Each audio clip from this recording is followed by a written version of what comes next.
viajar de avião no Brasil ficou mais caro nos últimos meses. De acordo com dados da ANAC, a Agência Nacional de Aviação Civil, o preço médio da passagem doméstica, ou seja, para voos dentro do Brasil, foi de R$ 632,53 em maio. Considerando valores corrigidos pela inflação, são R$ 63,57 a mais em relação ao preço médio registrado em maio do ano passado, pouco mais de 11% de diferença, e R$ 43,19 a mais quando a comparação é com o valor médio de maio de 2024. Ainda de acordo com dados da ANAC, apesar da alta, o movimento nos aeroportos permaneceu intenso. No quinto mês deste ano, o valor de passageiros chegou a 8.300.000. No total, o mercado aéreo cresceu 2,5% quando comparado ao mesmo período do ano passado, mas o avanço ficou concentrado em duas grandes companhias. Latam e Gol aumentaram seu volume e juntas dominam 72% do setor, enquanto a Azul viu a participação no mercado cair. Da Rádio 2, Milena Abreu. A safra brasileira de arroz será menor no ciclo 25-26, indica a projeção da Conab. Diz que a produção total ficará em torno de 11.100.000 toneladas, tombo de nada menos que 13% na comparação com a colheita anterior. Caso se confirme, a redução será puxada pela diminuição da área de cultivo. A oferta de arroz está acima da demanda, o que mantém os preços em baixa e desanima o produtor rural. Da Rádio 2, Humberto Ferretti. O Brasil ganhou 9.215 novos milionários no ano passado, mas continua sendo uma das nações mais desiguais do planeta.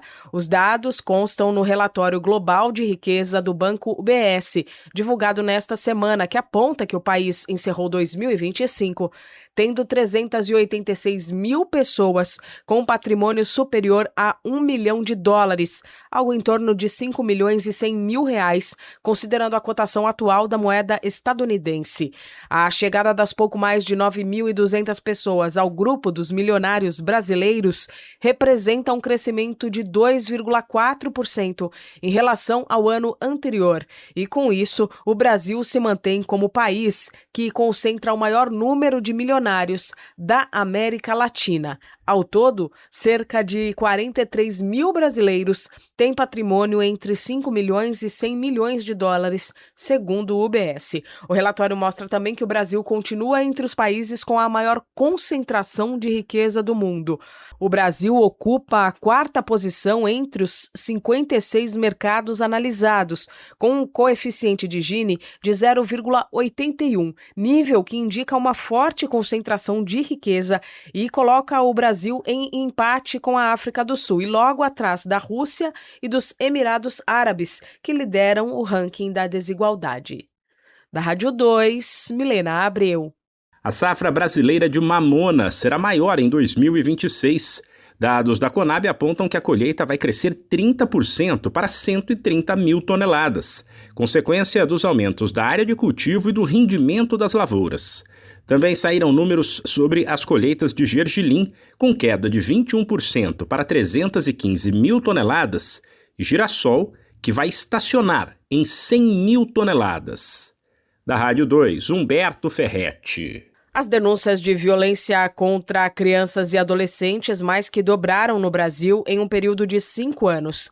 De acordo com o levantamento da Associação Paulista para o Desenvolvimento da Medicina, com base em dados do Sistema de Informações de Agravos de Notificação do Ministério da Saúde, as notificações saltaram de pouco mais de 73.600 casos em 2020 para 165.413 no ano passado, o que representa um crescimento de 120%. Ao todo, foram contabilizadas mais de 685 mil notificações envolvendo vítimas de até 18 anos no período analisado. O perfil das vítimas aponta que as meninas e as adolescentes do sexo feminino são as mais afetadas, representando 62% dos registros. Ainda de acordo com a pesquisa, a violência sexual desponta como agressão mais frequente nos relatórios de saúde, seguida de perto por episódios de negligência, abandono e violência física.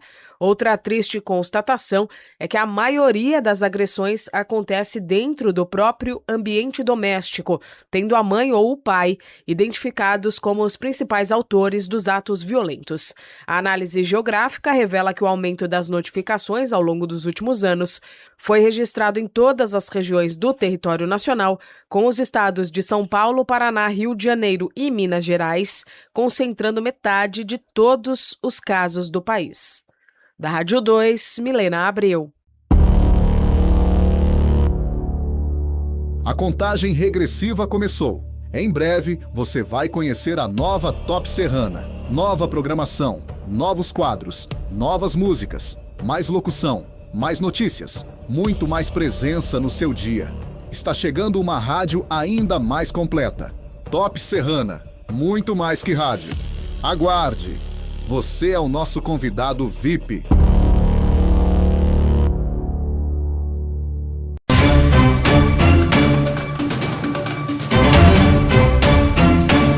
Os casos de abuso virtual direcionados a jogadores e comissão técnica dispararam durante a primeira fase da Copa do Mundo, registrando um aumento de 13 vezes em comparação com a edição anterior do torneio, realizada em 2022. De acordo com o balanço divulgado pelo Serviço de Proteção às Redes Sociais da FIFA, a maioria das mensagens ofensivas, cerca de 11% do total de ataques, envolve crimes de discriminação racial.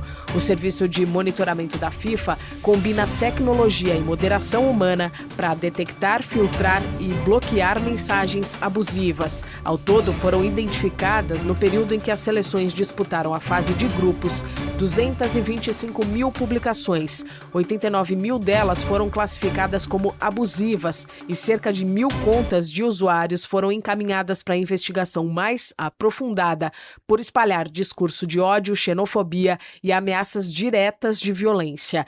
O relatório aponta ainda que o maior volume de ofensas virtuais coincide com momentos de eliminação de seleções ou falhas individuais em cobranças de pênaltis. A entidade máxima do futebol reforçou que o Serviço de Inteligência Artificial e a moderação humana conseguiram ocultar mais de 200 mil mensagens criminosas antes mesmo que elas chegassem aos celulares dos jogadores, reduzindo o impacto psicológico sobre as delegações. A FIFA projeta estender essa ferramenta de monitoramento e proteção jurídica para os campeonatos de clubes e torneios continentais, pressionando as grandes empresas de tecnologia a adotarem critérios mais rígidos de identificação de usuários para banir definitivamente os propagadores de ódio no ambiente esportivo. Da Rádio 2, Milena Abreu. Inscrições para a Olimpíada da Saúde vão até 20 de julho. A Fundação Oswaldo Cruz decidiu prorrogar o prazo. Essa é a edição de número 13 da Olimpíada Brasileira de Saúde e Meio Ambiente. Professores de todo o país podem inscrever as atividades que desenvolvem nessas áreas de forma gratuita. São trabalhos de estudantes do Ensino Fundamental 2, do Ensino Médio, de Educação de Jovens e Adultos e Ensino Técnico Concomitante, de escolas públicas e privadas, nas modalidades de produção audiovisual, produção de texto e projeto de ciências. A expectativa da Fiocruz é de aumento na apresentação de projetos, principalmente agora com o fim das atividades do primeiro semestre. As inscrições devem ser feitas no site olimpiada.fiocruz.br. Podem participar trabalhos desenvolvidos durante todo o ano passado até 30 de junho deste ano. Numa primeira fase de seleção, que vai até agosto, são escolhidos 42 projetos com destaques regionais. Então, eles concorrem à etapa nacional. No final de novembro, serão indicados 6 projetos que vão receber troféu e certificado de participação. Da Rádio 2, Fabiola Altran. A fila de requerimentos do Instituto Nacional do Seguro Social, o INSS, fechou o mês de junho com 1.800.000 pedidos, atingindo o menor patamar registrado dos últimos 21 meses. Os dados foram apresentados nesta semana na reunião do Conselho Nacional da Previdência Social em Brasília. O balanço aponta que mais de 800 mil processos já estão na fase inicial de avaliação, enquanto o restante se divide entre pedidos que aguardam análise há mais de 45 dias ou que dependem de envio de documentos complementares por parte do segurado. De acordo com a diretoria do órgão, a redução no estoque de processos é reflexo direto de um pacote de medidas que inclui a contratação de novos analistas e peritos médicos, além da ampliação dos mutirões de atendimento.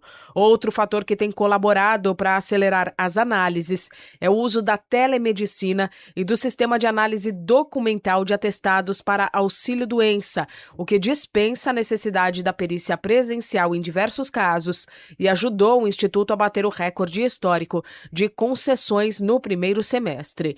A melhora nos serviços também trouxe um alívio nos canais de atendimento, com uma queda de 44% no número de reclamações por demora registradas na ouvidoria do INSS nos primeiros 5 meses deste ano. Os números do INSS mostram que o Instituto vem concedendo, em média, 700 mil benefícios por mês. Atualmente, o tempo médio para a conclusão e resposta definitiva de um requerimento gira em torno de 50 dias em todo o país.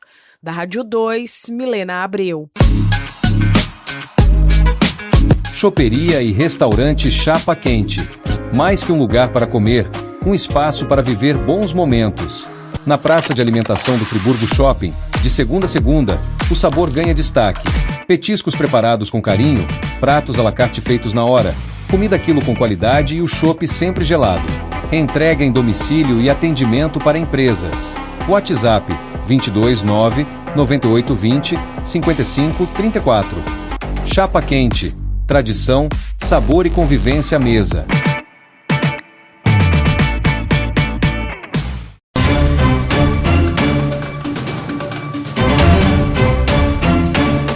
O preço do boi gordo voltou a cair nos últimos dias. O valor da arroba recuou de R$ 353 para R$ 338, R$ 15 a menos, no indicador CPEA-Esalq. Isso mesmo com os estoques internacionais em baixa e os preços externos em alta. Um dos motivos é o fato de que o limite de venda de carne de boi para a China pode ser atingido em julho, o que traz a expectativa de queda nas exportações e sobra de mercadoria aqui no país. Da Rádio 2, Humberto Ferretti. A conta de luz vai continuar pesando mais no bolso do brasileiro em julho. A Agência Nacional de Energia Elétrica manteve acionada a bandeira tarifária amarela neste 7º mês do ano, o que significa que o consumidor paga uma taxa de R$ 1,88 a cada 100 kWh consumidos. De acordo com a agência, a manutenção da bandeira amarela, que está acionada desde abril, reflete as condições menos favoráveis de geração de energia no país, típicas do período seco, quando há redução nos níveis dos reservatórios das hidrelétricas e necessidade de acionamento de usinas termoelétricas que possuem custo mais elevado. Diante desse cenário, a ANEEL reforça a importância de bons hábitos de consumo para evitar desperdícios e contribuir para a sustentabilidade do setor elétrico. Da Rádio 2, Milena Abreu. O ovo ficou mais barato nas granjas nos últimos dias. Por exemplo, no polo produtor de Bastos, interior de São Paulo, a caixa de 30 dúzias do branco foi cotada a R$ 135 e a do vermelho a R$ 152. Os dados são do CPEA. O movimento está ligado à demanda menor, comum em todo fim de mês. Sem esquecer que julho é período de férias escolares, quando o consumo de ovo normalmente cai. Da Rádio 2, Humberto Ferretti. O Ministério da Saúde prorrogou a Estratégia Nacional de Vacinação contra o HPV voltada a adolescentes e jovens de 15 a 19 anos que não têm registro de imunização. A campanha seguirá até 31 de dezembro de 2026 em todo o país. Segundo o Ministério da Saúde, a iniciativa já resultou na aplicação de quase 300 mil doses desde seu lançamento. Desse total, mais de 124 mil foram administradas em meninas e cerca de 163 mil em meninos da faixa etária contemplada. Com a prorrogação, estados e municípios deverão reforçar as ações para identificar e vacinar quem ainda não recebeu a dose. A orientação é que a imunização também ocorra fora das unidades básicas de saúde, com atividades em escolas, universidades e outros locais frequentados pelo público-alvo. A vacinação é considerada a principal estratégia de prevenção contra o HPV, vírus relacionado ao câncer do colo do útero e a outras doenças associadas à infecção, incluindo diferentes tipos de câncer. Estimativas do Instituto Nacional de Câncer indicam que o Brasil poderá registrar aproximadamente 19,3 mil novos casos de câncer do colo do útero por ano no período entre 2026 e 2028, reforçando a importância da ampliação da cobertura vacinal. Pelo SUS, a vacinação contra o HPV integra o calendário de rotina para meninas e meninos de 9 a 14 anos. Excepcionalmente, até o fim de 2026, adolescentes e jovens de 15 a 19 anos que perderam a oportunidade de se imunizar também poderão receber a vacina gratuitamente. O imunizante continua disponível para grupos com indicação específica, entre eles pessoas que vivem com HIV, transplantados, pacientes em tratamento oncológico, usuários da profilaxia pré-exposição ao HIV e pessoas com papilomatose respiratória recorrente. Quem deseja verificar se já recebeu a vacina pode consultar o histórico de imunização pelo aplicativo Meu SUS Digital. Reportagem Viviane Oliveira. Entidades ligadas ao agronegócio avaliam que o Plano Safra 26-27, anunciado pelo governo, poderia ser melhor e mais adequado às necessidades do setor. Entre as instituições que se manifestaram estão as federações estaduais de São Paulo e Paraná, além da Frente Parlamentar da Agropecuária. Apesar de algumas críticas, o novo Plano Safra contará com 521 bilhões de reais em crédito, 9 bilhões a mais que o anterior. A maior parte da verba vai financiar operações de custeio e comercialização. Da Rádio 2, Humberto Ferretti. A maioria dos estados brasileiros continua em situação de alerta para a síndrome respiratória aguda grave, segundo o mais recente boletim Infogripe da Fiocruz. Apesar de o cenário nacional indicar estabilização dos casos, quase todo o país ainda registra incidência elevada da doença. Apenas Piauí, Rondônia, Pernambuco e Tocantins ficaram fora dos níveis de alerta nas últimas 2 semanas. Já o Espírito Santo, Minas Gerais, Rio de Janeiro, Rio Grande do Sul, Santa Catarina e Roraima seguem com o aumento dos casos. O principal responsável pelas internações continua sendo o vírus sincial respiratório, o VSR, que responde por mais da metade dos casos positivos de SRAG e afeta principalmente crianças pequenas. Também circulam os vírus influenza A e B, especialmente na região centro-sul, enquanto a Covid-19 apresenta crescimento localizado em alguns estados, mas ainda com baixa incidência no cenário nacional. Entre os óbitos pela síndrome respiratória aguda grave com identificação viral, a influenza A lidera as ocorrências, seguida pelo VSR e pelo rinovírus. Diante do cenário, a Fiocruz reforça a importância da vacinação contra a gripe e Covid-19, além da adoção de medidas de prevenção, como o uso de máscara em ambientes fechados e unidades de saúde e o isolamento de pessoas com sintomas respiratórios. Reportagem Juline Pogorzelski. Reúna os amigos e a família e vá ao Bona Pizza. O funcionamento é de segunda a segunda até às 10 da noite. Localizado na praça de alimentação do Friburgo Shopping, o Bona Pizza oferece pizzas doces e salgadas, lanches rápidos, sucos e refrigerantes. Bona Pizza do Shopping da Praça. Telefone com WhatsApp 2523 3025. 2523 3025.